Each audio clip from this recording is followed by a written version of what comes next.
19.31 ಲಕ್ಷ ರೂಪಾಯಿ ವೆಚ್ಚದಲ್ಲಿ ನಿರ್ಮಾಣವಾಗ್ತಾ ಇರುವ ಹೈಟೆಕ್ ಶೌಚಾಲಯವನ್ನ ಗುಳುಂ ಮಾಡಲು ಹೊರಟಿರುವ ಗುತ್ತಿಗೆದಾರರು. ವರದಿ ಬಳಿಕವೂ ಎಚ್ಚೆತ್ತುಕೊಳ್ಳದೆ ಉದ್ದಟತನ ಮೆರೆದ ಗುತ್ತಿಗೆದಾರರು ಹಾಗೂ ಅಧಿಕಾರಿಗಳು.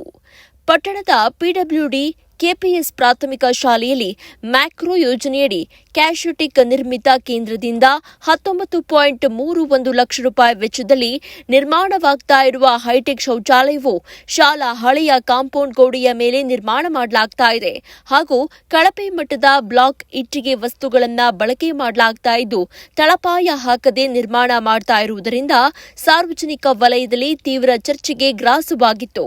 ಈ ಬಗ್ಗೆ ದಿನಪತ್ರಿಕೆಯಲ್ಲಿ ಹಾಗೂ ದೃಶ್ಯ ಮಾಧ್ಯಮದಲ್ಲಿ ಜೂನ್ 17ರಂದು ಏನಿದು ಅವ್ಯವಸ್ಥೆ ಎಂದು ಶೀರ್ಷಿಕೆ ಅಡಿಯಲ್ಲಿ ವರದಿಯನ್ನ ಪ್ರಸಾರ ಮಾಡಲಾಗಿತ್ತು. ವರದಿ ನಂತರವೂ ಅಧಿಕಾರಿಗಳು ಹಾಗೂ ಗುತ್ತಿಗೆದಾರರು ತಮ್ಮ ಉದ್ದಟತನವನ್ನ ಮೆರೆದು ಕಾಮಗಾರಿಯನ್ನ ಮುಂದುವರೆಸಿದ್ದಾರೆ.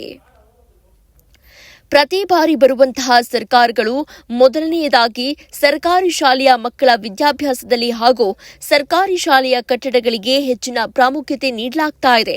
ಆದರೆ ಸರ್ಕಾರಿ ಶಾಲೆಯ ಕಟ್ಟಡ ಹಾಗೂ ಶೌಚಾಲಯ ನಿರ್ಮಾಣದ ಕಾಮಗಾರಿಯ ನೆಪದಲ್ಲಿ ಕಾಮಗಾರಿಗೆ ಗುತ್ತಿಗೆದಾರರು ಹಾಗೂ ಅಧಿಕಾರಿಗಳು ತಮಗೆ ಮನಬಂದಂತೆ ಕೆಲಸವನ್ನ ಮಾಡಿ ಹಳೆಯ ಕೆಲಸಕ್ಕೆ ಹೊಸ ರೀತಿಯ ಬಣ್ಣವನ್ನ ಹಚ್ಚಿ ಸರ್ಕಾರದ ಹಣವನ್ನ ದುರುಪಯೋಗ ಮಾಡಿಕೊಂಡು ಸರ್ಕಾರಿ ಶಾಲಾ ಮಕ್ಕಳ ಜೀವನದಲ್ಲಿ ಆಟವಾಡ್ತಾ ಇದ್ದು, ಇನ್ನು ಕಳೆದ ಜೂನ್ 17ರಂದು ಪತ್ರಿಕೆಯಲ್ಲಿ ವರದಿ ಪ್ರಕಟವಾಗಿ 1 ತಿಂಗಳು ಕಳೆದರೂ ಇಲ್ಲಿಯವರೆಗೂ 19.31 ಲಕ್ಷ ರೂಪಾಯಿ ವೆಚ್ಚದಲ್ಲಿ ನಡೀತಾ ಇರುವ ಹೈಟೆಕ್ ಶೌಚಾಲಯದ ಹಣವನ್ನ ಗುಳುಂ ಮಾಡಲು ಹೊರಟಿರುವ ಗುತ್ತಿಗೆದಾರರ ಮೇಲೆ ಸ್ಥಳೀಯ ಶಾಸಕರಾಗಲಿ ಮೇಲಾಧಿಕಾರಿಗಳಾಗಲಿ ಗುತ್ತಿಗೆದಾರರ ಮೇಲೆ ಯಾವುದೇ ರೀತಿಯ ಕ್ರಮ ಕೈಗೊಳ್ಳದೇ ಇರುವುದು ಸಾರ್ವಜನಿಕರಲ್ಲಿ ಅನುಮಾನ ಮೂಡಿಸಿದ್ದು, ಅಧಿಕಾರಿಗಳು ಗುತ್ತಿಗೆದಾರರ ಜೊತೆ ಶಾಮೀಲಾಗಿದ್ದಾರೆ ಎಂಬ ಪ್ರಶ್ನೆ ಸಾಮಾನ್ಯವಾಗಿ ಮೂಡಿಬಂದಿದೆ.